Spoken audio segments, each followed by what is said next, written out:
अभिवादन। आज हम उत्तर प्रदेश के इतिहास की गहराइयों में उतर रहे हैं। हमारे पास कुछ दिलचस्प ऐतिहासिक दस्तावेज हैं। ये इस क्षेत्र की कहानी कहते है ना, प्राचीन काल से लेकर आज तक। बिल्कुल। और देखिए हमारा मकसद क्या है, इन स्रोतों से मतलब जरूरी जानकारी निकालना बिल्कुल। और ये समझना कि यूपी समय के साथ कैसे विकसित हुआ, कैसे बदला। सिर्फ तथ्य नहीं बल्कि पूरी कहानी। बिल्कुल। और ये कहानी बड़ी दिलचस्प है, पता है। हम महाजनपदों के प्राचीन गौरव से शुरू करेंगे, फिर देखेंगे कैसे बड़े बड़े साम्राज्य यहाँ बने और मिटे भी। और हाँ, आज़ादी की लड़ाई में उत्तर प्रदेश की जो भूमिका थी उसे भी समझेंगे। हम कोशिश करेंगे कि इन स्रोतों से वो खास घटनाएं, वो लोग सामने आए जिन्होंने इस जमीन को आज का रूप दिया है। चलिए तो फिर शुरू करते हैं। प्राचीन काल से लगभग 6वीं शताब्दी ईसा पूर्व उत्तर प्रदेश तब कई शक्तिशाली महाजनपदों का केंद्र था। इन दस्तावेजों में क्या मिलता है इसके बारे में? हाँ, तो इन दस्तावेजों में ना 3 महाजनपदों का जिक्र ज्यादा आता है। एक तो वत्स, राजधानी कौशाम्बी थी, आज के प्रयागराज के पास। दूसरा था कौशल, श्रावस्ती राजधानी, आजकल का गोंडा बहराइच वाला इलाका। और तीसरा मल्ल महाजनपद, राजधानी कुशीनगर। एक दस्तावेज में तो मल्ल गणराज्य के शासन का भी जिक्र है। मतलब उस जमाने में भी सिर्फ राजतंत्र नहीं था, अलग व्यवस्थाएं थीं। अच्छा, और कुशीनगर, ये नाम तो बौद्ध इतिहास में बहुत अहम है। एकदम सही। कुशीनगर का ऐतिहासिक महत्व बहुत ज्यादा है। क्यों? क्योंकि यहीं 483 ईपू में गौतम बुद्ध का महापरिनिर्वाण हुआ था। तो ये सिर्फ एक तीर्थ ही नहीं है, ये दिखाता है कि ये इलाका प्राचीन भारत के धार्मिक और आध्यात्मिक जीवन का कैसा केंद्र था। महाजनपदों के बाद फिर मौर्य साम्राज्य का दौर आया। इसने तो पूरे भारत को एक तरह से जोड़ दिया। सम्राट अशोक के समय में, मतलब 273 से 232 ईसा पूर्व, उत्तर प्रदेश की क्या खासियत थी? इन स्रोतों से क्या पता चलता है? देखिए, इन दस्तावेजों में अशोक के कौशाम्बी शिलालेख का जिक्र है। इससे साफ है कि कौशाम्बी उस वक्त एक बड़ा प्रांतीय मुख्यालय था मौर्यों का। अशोक ने यहाँ स्तूप बनवाए, स्तंभ लगवाए। लेकिन एक दिलचस्प बात है उस शिलालेख में, उसमें ना स्थानीय अधिकारियों को बड़े साफ निर्देश हैं। जनता की भलाई करो, राहगीरों के लिए सुविधाएं बनाओ, यहाँ तक कि जानवरों पर भी दया करो। तो ये सिर्फ मौर्य प्रशासन की ताकत नहीं दिखाता, उनकी सोच, उनकी जमीनी पकड़ भी दिखाता है। ये तो वाकई बहुत दिलचस्प बात है।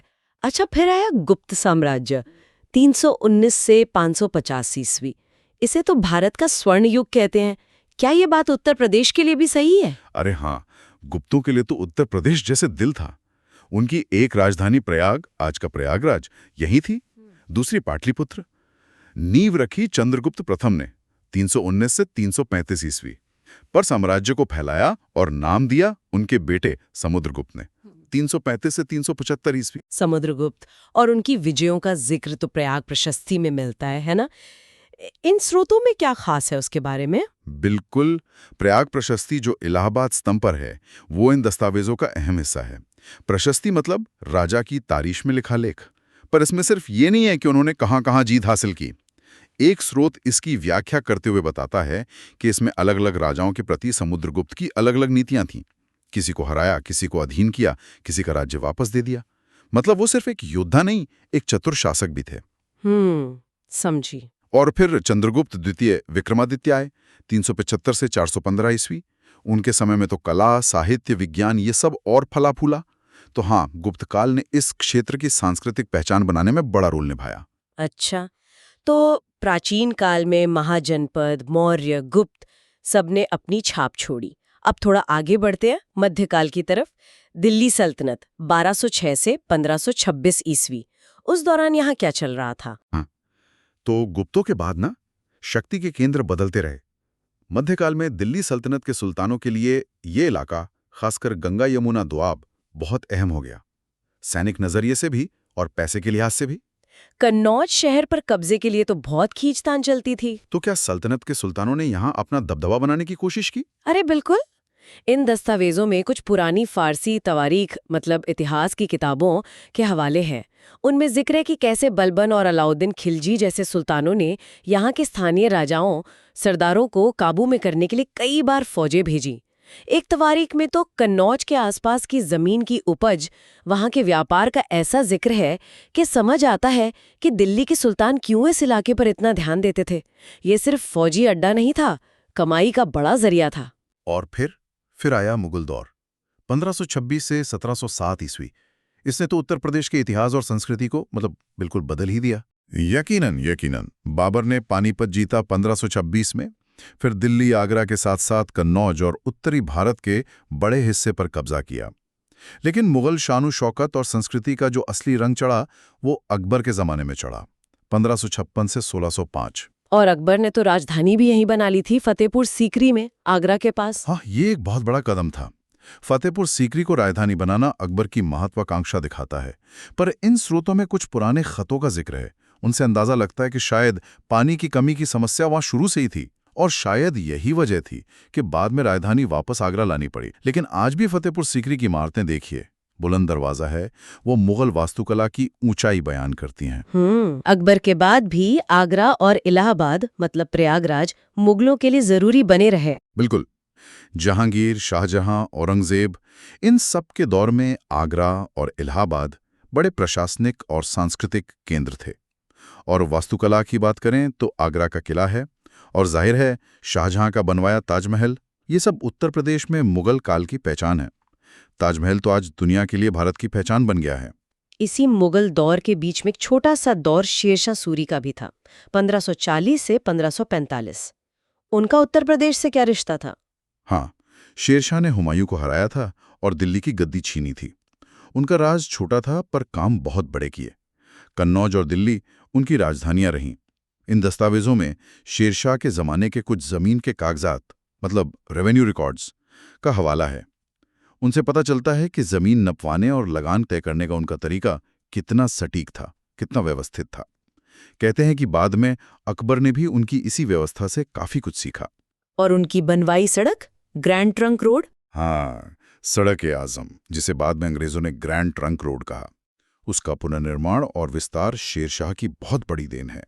ये सड़क बंगाल से पेशावर तक जाती थी, व्यापार के लिए, सेना के आने जाने के लिए बहुत जरूरी थी, और इसका बड़ा हिस्सा उत्तर प्रदेश से गुजरता था। तो भले ही शेरशाह का राज छोटा रहा, उनके काम बहुत असरदार साबित हुए।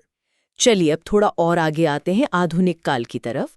मुगल साम्राज्य जब कमजोर हुआ तो अवध के नवाब एक बड़ी ताकत बन के उभरे, 1722 से 1856 तक। सही कहा आपने। अवध राज्य की नींव रखी सादत अली खान ने 1722 से 1739। वो पहले नवाब बने और उन्होंने फैजाबाद को अपनी राजधानी बनाया। कहने को तो वो मुगल सूबेदार थे, पर असल में लगभग आजाद शासक की तरह काम करते थे। लेकिन फिर अंग्रेजों से उनके रिश्ते बिगड़ने लगे, खासकर बक्सर की लड़ाई के बाद, है ना? हाँ, उनके बाद जो आए शुजाउद्दौला 1754 से 1775, उन्होंने बंगाल के नवाब और मुगल बादशाह के साथ मिलकर अंग्रेजों का सामना किया, पर 1764 में बक्सर में हार गए। इन दस्तावेजों में बक्सर की लड़ाई के बाद हुई संधि ट्रीटी की कुछ शर्तों का जिक्र है। उन्हें पढ़ने से साफ पता चलता है कि कैसे नवाब की फौजी ताकत कम कर दी गई और अवध पर अंग्रेजों का असर बढ़ता ही चला गया। ये हार अवध के लिए एक बड़ा मोड़ थी। और फिर राजधानी फैजाबाद से लखनऊ कैसे आ गई? ये काम किया नवाब आसिफउद्दौला ने 1775 से 1797 तक। उन्होंने राजधानी लखनऊ शिफ्ट की, और उनके दौर में लखनऊ कला, अदब, संगीत, तहजीब का ऐसा केंद्र बना कि उसकी शोहरत दूर दूर तक फैली।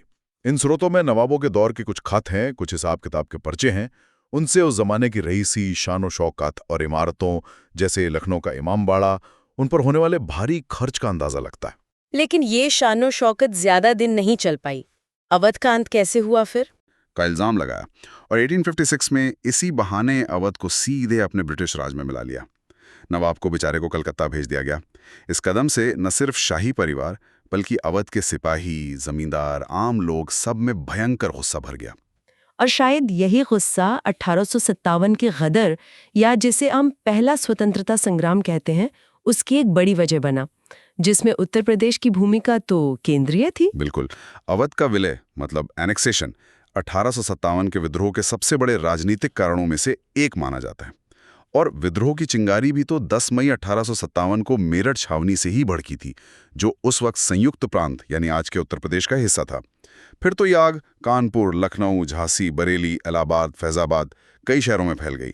ये शहर बगावत के बड़े केंद्र बन गए। और इन केंद्रों में बागियों को नेतृत्व देने वाले, हौसला देने वाले नेता भी सामने आए। यकीनन कानपुर में थे नाना साहेब, पेशवा बाजीराव द्वितीय के गोद लिए बेटे और उनके बहादुर सेनापति तात्या टोपे। झांसी में रानी लक्ष्मीबाई की वीरता की कहानियां तो आज भी हम सुनते हैं। और लखनऊ में नवाब वाजिद अली शाह की बेगम हजरत महल। उन्होंने अपने छोटे बेटे बिरजिस कद्र को नवाब घोषित किया और अंग्रेजों को जबरदस्त तक कर दी। इन दस्तावेजों में 1857 से जुड़े कुछ खतों का जिक्र है। एक में बेगम हजरत महल की तरफ से अपने सरदारों को एक अपील है, जिसमें वो उन्हें फिरंगियों के खिलाफ एकजुट होने के लिए कह रही हैं। बड़ा जोरदार खत है। बरेली में खान बहादुर खान थे। इन नेताओं और हजारों गुमनाम सिपाहियों और आम लोगों की कुर्बानी ने ही 1857 को भारतीय इतिहास में इतना अहम बना दिया। वाह, क्या जबरदस्त सफर रहा है उत्तर प्रदेश का। तो इस पूरी बातचीत से इन स्रोतों के आधार पर कुछ सबसे खास बातें कौन सी हैं जो हमें याद रखनी चाहिए? हाँ, अगर सार निकालें तो कुछ मुख्य बिंदु ये बनते हैं। प्राचीन काल में देखें तो कौशाम्बी वत्स की राजधानी थी और कुशीनगर में बुद्ध का महापरिनिर्वाण हुआ। अशोक के शिलालेख बताते हैं कि प्रशासन कितना व्यवस्थित था। ठीक है। गुप्त काल में समुद्रगुप्त की प्रयाग प्रशस्ति सिर्फ जीत की लिस्ट नहीं, उनकी राजनीतिक सोच भी दिखाती है। मध्यकाल में अकबर ने फतेहपुर सीकरी बसाई, शाहजहां ने ताजमहल बनवाया, मुगल वास्तुकला के बेजोड़ नमूने, और शेरशाह सूरी के प्रशासनिक सुधार भी बहुत अहम थे। सही। फिर आधुनिक काल की शुरुआत में आसफुद्दौला ने लखनऊ को अवध की राजधानी बनाकर उसे एक सांस्कृतिक पहचान दी। बिल्कुल। और 1857 के संग्राम में लखनऊ में बेगम हजरत महल का नेतृत्व और पूरे उत्तर प्रदेश की जो भूमिका थी वो निर्णायक थी। ये बिंदु वाकई उत्तर प्रदेश कितने लंबे और बहुरंगी इतिहास के जरूरी पड़ावों को सामने लाते हैं। हाँ, और इन स्रोतों को देखने पर एक बात और साफ होती है। उत्तर प्रदेश का इतिहास सिर्फ राजाओं, राजधानियों या लड़ाइयों का लिखा जोखा नहीं है। ये तो अलग अलग संस्कृतियों, धर्मों, विचारों, ताकतों के मिलने, कभी टकराने और फिर साथ रहने की एक लगातार चलने वाली कहानी है। हर दौर ने, चाहे वो मौर्य हों, गुप्त हों, मुगल हों या नवाब, इस जमीन की पहचान पर अपनी एक गहरी छाप छोड़ी है। बिल्कुल। आज की ये चर्चा इन दस्तावेजों के जरिए उत्तर प्रदेश के उस शानदार और काफी जटिल अतीत की बस एक झलक थी। और ये सब सोचते हुए इतने अलग अलग शासक, सल्तनतें, बाहरी असर, इन सब के बावजूद एक सवाल मेरे मन में आ रहा है। वो कौन सी चीज थी जिसने उत्तर प्रदेश को अपनी एक खास सांस्कृतिक और सामाजिक पहचान बनाए रखने में मदद की और उसे वक्त के साथ ढाला भी? क्या ये वही चीज है जिसे हम गंगा जमुनी तहजीब कहते हैं, या कुछ और है? ये सोचने वाली बात है ना। बिल्कुल, ये एक गहरा सवाल है जिस पर और विचार किया जा सकता है। इस बेहतरीन विश्लेषण के लिए आपका बहुत बहुत शुक्रिया।